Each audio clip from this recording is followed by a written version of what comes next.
Good evening and welcome to Chicago Tonight. I'm Brandis Friedman. Paris Schutz has the evening off.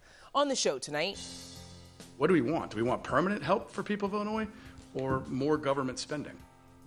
Tax relief, carjackings, and much more. We're in Springfield with the latest before what's expected to be a long night ahead.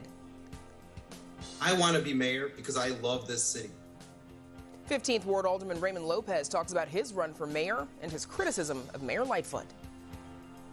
And we hear from two retired Skokie doctors who volunteered in Eastern Europe to help Ukrainians. But first, some of today's top stories. The Senate takes a historic vote on President Joe Biden's nominee to the Supreme Court. On this vote, the yeas are 53, the nays are 47, and this nomination is confirmed. And with that, Judge Ketanji Brown Jackson will make history and become the first black woman to join the United States Supreme Court. Despite an effort by some Republicans to brand Jackson as a left-wing activist judge who was soft on crime, 3 Republican senators, Lisa Murkowski of Alaska, Susan Collins of Maine, and Utah's Mitt Romney voted with Democrats to confirm her.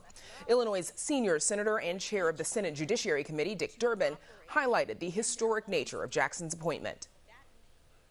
This confirmation of the first black woman to the Supreme Court honors the history that has come before it. It honors the struggles of the past, of the men and women who waged them. And this confirmation draws America one step closer, one step to healing our nation, one step closer to a more perfect union. The city's top doctor says she's not alarmed by a recent uptick in COVID cases. Chicago's current COVID-19 community level remains low. That is the most important piece of information that I want you to hear. Arbody says the city's health department continues to monitor the rise in cases closely and would be ready to act if necessary. But she emphasized that the news remains good from a COVID perspective across the country. Confirmed COVID cases in Chicago have jumped 28% since last week, and the city is now averaging more than 300 cases a day. Meanwhile, the COVID positivity rate has risen from 1.4% to 1.7%. Hospitalizations and deaths are both down sharply. Electric scooters are set to become a permanent part of Chicago's transportation system. Chicago officials say 3 firms, Lime, Spin, and Super Pedestrian, have won 2-year licenses to deploy scooters on the city's streets starting May 10th. Each firm will be allowed no more than 1,000 scooters for a maximum combined total of 3,000. City officials say they will also expand Divvy, the city's bike-sharing system, to include dockable scooters from Lyft, bringing the number of scooters operating on Chicago's streets this summer to 4,000. An opening day win for the Chicago Cubs over the Milwaukee Brewers. Veteran starting pitcher Kyle Hendricks laid the foundation for the victory, striking out 7 and giving up just one run in 5 1/3 innings. The Cubs came from behind to take a 3-1 lead in the bottom of the 5th inning before the Brewers tied the game in the top of the 7th. But a 2-run double from Ian Happ in the bottom of the 7th gave the Cubs the lead for good. Final score, Cubs 5, Brewers 4.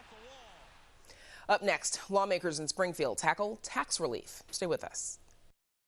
Chicago Tonight is made possible in part by Alexandra and John Nichols, the Jim and Kay Mabey family, the Polk Brothers Foundation, and the support of these donors.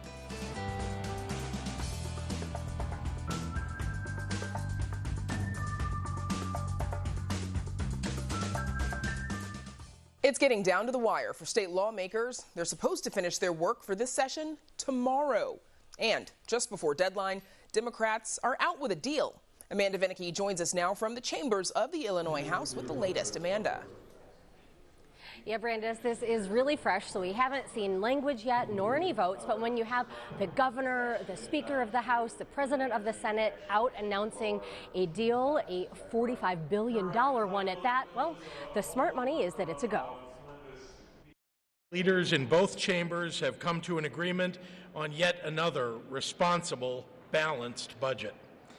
Because of our focus on fiscal balance, this budget will provide over $1.8 billion in tax relief to Illinois residents. So we've only got the broad strokes of that at this point, but I'm going to go over some of them with you.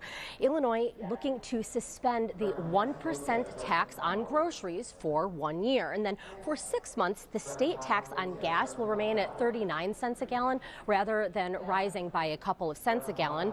Then also look for back to school, a brief back to school sales tax holiday on clothing and school supplies this fall. Also look for a check in the mail. Taxpayers, anybody making $200,000 or less, to get a $100 rebate. It's going to be a budget that we can all be proud about. It also responds to the difficult times many people and families across this state find themselves in now with the rising cost of inflation. This budget will say, Illinoisans, we hear you. While Democrats say that this is a response to inflation, Republicans say it is more obviously a response to something else, and that is the election. Legislators are going to be able to campaign on this from now through the general election. So I'm going to share some of that timing with you. The primary, June 28th. Just a couple of days after that, July 1st, is when that gas tax freeze is going to kick in. And then the gas tax stays suspended through January. Oh, by the way, that means that it will be lifting shortly after the mid-November general election. The GOP says that it didn't have to be that way. But before the Democrats leave this building with so-called election year gimmick tax relief that expires on January 1st, they need to know, and the people of Illinois need to know, that we have a plan that we can, again, reach across the aisle and incorporate many of their objectives into our plan and provide real tax relief on a permanent basis. That is not to say that the GOP isn't going to be voting for these measures. That'd be a tough thing for any legislator to do, again, with an election on the horizon. But Republicans do say that by and large, they were excluded from negotiations. Democrats, they say, also ignored all of those requests to make the most of the tax relief anyway permanent or bigger. So again, let's talk about that gas tax freeze, because that's getting a lot of attention with prices at the pump now. It's expected to save drivers about $100 a year or so. The GOP had been pushing for a different tactic, eliminating the state sales tax on gasoline, that 6.75% on the total bill, so would have presumably saved residents, drivers, families a whole lot more money. Now, while of course the budget, tax relief are the headliner, there's a whole lot more going on in the State House with a couple of days of session left. So you've got right now even a flurry of bills being passed, and one of those, Democrats promise, is going to be a comprehensive public safety package, because crime is another big deal this election. There has been some movement on that already, including a bill that allows police departments to cooperate in carjacking cases. With carjackings, you have perhaps different kinds of groups that might be perpetrating this. Some of them might just be sort of random, but some of them seem to maybe be coordinated. And so the idea then is to allow, as they commit the carjacking and they flee, to allow these multiple jurisdictions to coordinate efforts to both investigate the underlying cause and then perhaps to pursue after a carjacking. Another measure that today passed the Senate would ensure that carjacking victims are not liable if for any red light camera fees or speeding ticket fines for their stolen vehicle. Senator Jason Barrickman, a Republican, voted for it, but he's not satisfied. It's important to recognize how little these proposals are going to do to address the rampant criminal activity that is existing throughout all regions and pockets of this state.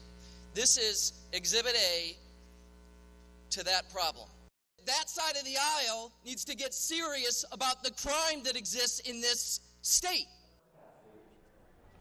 Again, Democrats do promise that there is going to be more action on the public safety front. Among the most controversial of those measures is one that would empower law enforcement and retailers to further crack down on those smash and grab robberies. As you can see, House is still going strong, Senate too, so look for a whole lot more action here in Springfield with session set to adjourn on Friday. With that, Brandis, back to you. A lot to get done in a little bit of time, Amanda. Thank you. Up next, one-on-one with the first candidate to enter Chicago's mayoral election. But first, a look at the weather.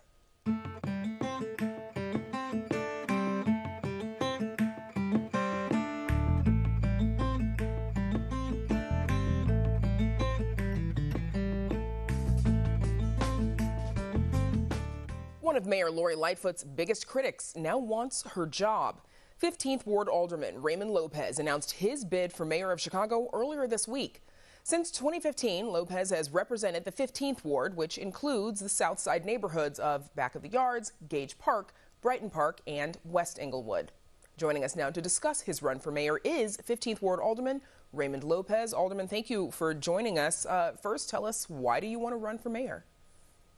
Thank you, Brandis. And first and foremost, allow me to thank and congratulate Channel 11 and Local 1220 on coming to an agreement. I'm glad that your unions were able to work it out. I want to be mayor because I love this city. I love Chicago. I'm born and raised in this city, and I believe in the greatness that is Chicago. We have seen where leadership failures have impacted our ability to achieve our greatness.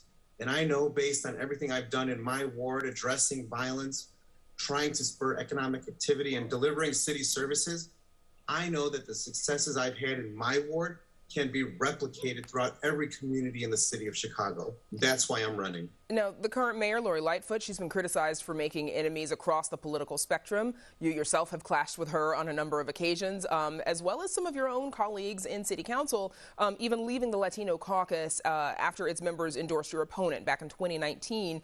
How will you change your approach if elected mayor? Will you change your approach if elected mayor? Well, as alderman, I've been able to work with all members of the city council. And this current term, I've shown my ability to cross the aisle, so to speak, to work with conservatives, progressives, even democratic socialists to get the job done and to speak for all segments of our society. And I believe that this election is not about personalities. This election is about the future, quite literally, the future of the city of Chicago. We have a lot of challenges that we're facing. The safety of our residents, our workers, and our guests being first and foremost on the agenda. And I will be the mayor that takes ownership of everyone's safety and ensures that we're able to keep people safe, build our economies, and move our city forward. If elected, of course, you would be the city's first Latino mayor, but in the past you've opposed expanding the city's protections for undocumented immigrants, which angered some activists and immigrant reform advocates. Do you stand by those statements that those protections helped fuel Chicago's crime surge? I've always believed that Chicago should be a welcoming city. However, I don't think we should harbor safe haven for those who do not love our city and love our country. There are some undocumented, relatively a small amount, who are committed to being a part of the problem in our city, and they should not be given the same refuge as those who have come here, like my great-grandfather, in pursuit of a better life and trying to build an American dream for themselves. What are your plans for reducing crime in Chicago?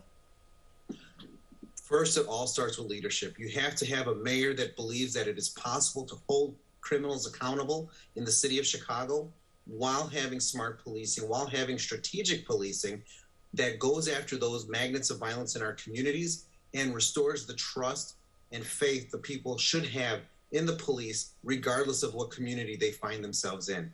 We have seen that work in my ward, where as alderman, I was able to rally the community to support our local commanders, our commanders who in turn inspired our officers to do right every day, both in catching criminals and engaging in the community.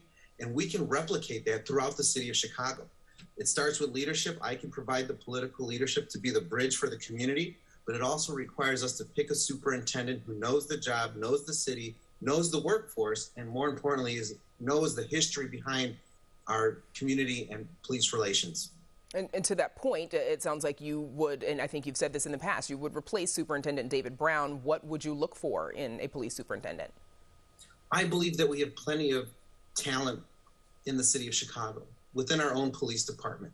I believe as we continue to support law enforcement and support our efforts to build the most world-class law enforcement department in Chicago, you will be able to find a leader who understands the needs of our officers, understands the concerns of our community, and is willing to go after those individuals who remain the magnets of violence, those small numbers of people who are committing the large number of crimes.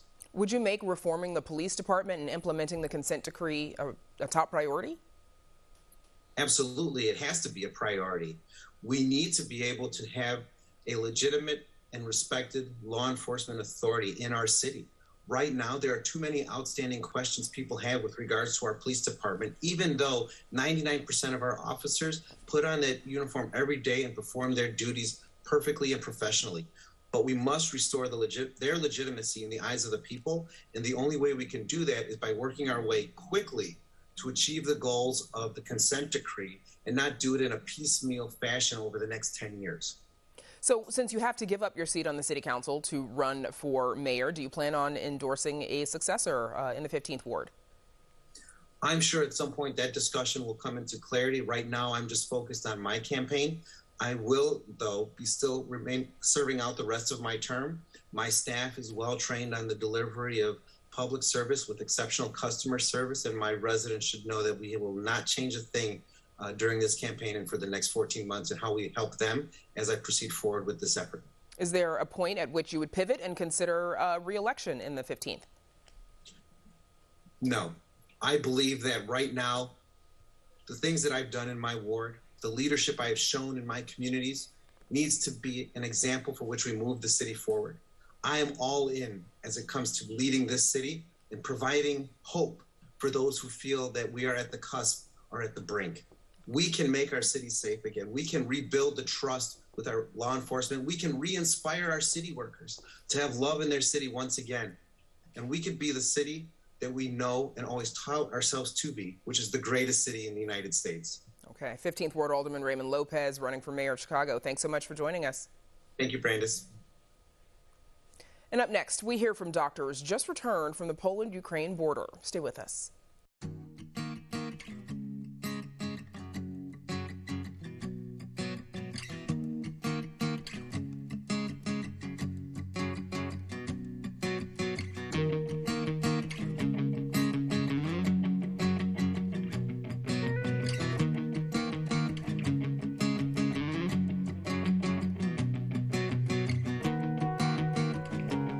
Two retired Skokie doctors have recently returned from volunteering in Eastern Europe, helping refugees who are escaping the Russian invasion of Ukraine.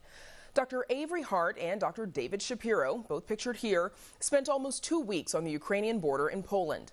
They provided health care for adults and children crossing into Poland, oftentimes giving people crucial medications they'd been unable to access during the conflict. And Dr. Avery Hart and Dr. David Shapiro both join us now. I think the two of you have been home for about 10 days, so thank you for joining us. Dr. Shapiro, let's start with you, please. Why did you all want to go to the region, and how did you get this idea? Well, quite honestly, Avery called me on a Sunday morning and said, David, want to go to Poland? And I said, sure. We're both sitting home, not with nothing to do, but retired and not with a lot to fill our time prospectively. And it was a pleasure to have the opportunity to go and use our skills to try to make a difference in an otherwise very unpleasant situation. What areas were you in exactly? We were stationed mostly in a refugee care center in the city of Przemyśl, which was about 5 miles from the border. In a medical clinic there, and we also spent about 3 days in a medical clinic immediately at the border run by SSF, which was a different organization. And so you've shared some photos with us. We have one in particular of a makeshift pharmacy. Dr. Hart, what were the medical needs that you all saw there? Well, in the adults, we saw a lot of people who had not had access to their medications for various reasons. For example, we saw a man with diabetes who had walked across the border and actually hurt his foot. And he said, I need some help with my ankle. I think I sprained my ankle. And we said, well, let's check your diabetes. He had not had insulin for 2 weeks because there wasn't any in any of the pharmacies in his town. And his blood sugar was 500, so normal being about 100, so it was 5 times normal and dangerously high. So we had to bring his blood sugar down before it would be safe for him to travel further on beyond the town that we were in. We saw people with sky-high blood pressures because they hadn't been taking their medicines. A woman with who had had a total thyroidectomy, in other words, no thyroid gland, and was totally dependent on thyroid hormone to live, and there was none in the entire city of Mariupol, which you've heard a lot about on the news because of the siege. So this was a very common situation among the adults. And among the children, we saw a variety of infectious diseases, less at the border than at the refugee station. We started seeing a fair amount of gastroenteritis, which was probably because of the crowded conditions and insufficient sanitation capability. So that was a developing problem among the children that we saw at the refugee center.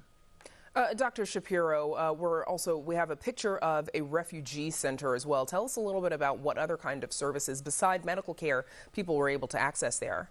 People came to the refugee center from the border if they weren't prepared to continue their journey to their final destinations, either because they hadn't had time to make plans or were uncertain where to go, and also if they were just too tired or too ill or too frightened to continue the journey. So they would come to the refugee center and would spend perhaps a night, perhaps 2, hopefully not more than that, so they could get something to eat, get some rest, see a doctor if they needed that, talk to representatives of various countries who were there precisely to help them make plans to continue their travel. Now, among the photos that you all shared with us, we've got a photo of a couple. Dr. Hart, who are they and what is their story? Right. So this elderly couple, these are Victor and Tatiana. They're from the Ukrainian town of Severodonetsk, which is in the Luhansk region, which is a very hot area in terms of conflict in eastern Ukraine. They actually stopped at the tent, the medical tent, just for a blood pressure check, and their blood pressures were okay, but they were very shaken up psychologically. They wanted us to bear witness to their story. So I'm glad you're asking. And then that was that the day before, their residential neighborhood had come under attack by Russian artillery and rocket fire, and their house was destroyed. Miraculously, they escaped alive and uninjured. They headed west and crossed the border into Poland, and that's where they took the photo here. They were waiting for their daughter, who lived in Frankfurt, to drive to the border to pick them up and take them to Germany. And this was something we actually saw quite a bit, was the so-called Ukrainian diaspora in Europe, that people oftentimes had friends and or relatives in various countries around the continent that would take them in after they got past the border crossing. Dr. Shapiro, what was it like for you to be able to see the international community coming together to support the folks who are running from their homes in Ukraine? Well, I think the entire effort depended on these people. Non-government organizations, NGOs, who were primed to respond to emergency situations like this on short notice, who came to pitch tents, offer services, and create a community amongst themselves. Also, individuals from all over Europe and some from the United States who simply dropped what they were doing and without having a particular task or a particular organization to work, showed up on site and said, okay, we're here, what can we do? And would end up serving food, cleaning floors, sorting mountains of donated clothing, supplies, and especially medications, so they would be available for use. And it really was the collective effort that made it possible to succeed. Dr. Hart, one of the last pictures that we have is a man playing the piano. What was his story? So this is another example of what David was just talking about people with whatever skills they had coming to the border and applying those skills to the problem. Actually, I was in one of the medical tents early in our stay, and I heard piano music, and I was puzzled. Where's that coming from? So I stepped out of the tent, and I saw that David Martello, pictured in the photo, had towed his grand piano to the border, and he had set it up right across from where the refugees, as they crossed the border, were waiting for buses to take them to the refugee center or the railway station. And he played for hours on end, and he continued playing every day after that. He was there day after day playing the most beautiful, soothing, calming piano music just to lend an air of civilization to the situation and to calm folks as they waited for their bus. Yeah, a small step that I'm sure made something of a difference for the folks who were there. That is where we'll have to leave it. Dr. Avery Hart and Dr. David Shapiro, thank you for joining us. Thank you. Thank you. And we're back to wrap things up right after this. Chicago Tonight is made possible in part by Alexandra and John Nichols, the Jim and Kay Mabee family, the Polk Brothers Foundation, and the support of these donors.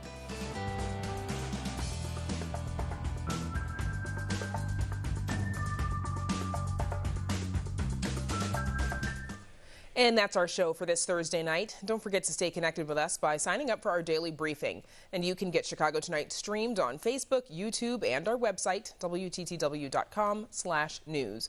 You can also get the show via podcast and the PBS video app. And please join us tomorrow night at 7 for the Week in Review.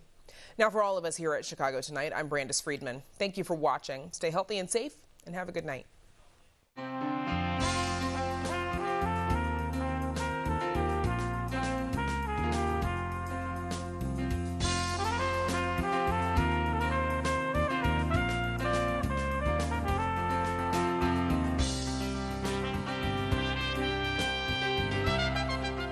Closed captioning is made possible by Robert A. Clifford and Clifford Law Offices, a Chicago personal injury and wrongful death firm that's proud to serve its community through pro bono legal services.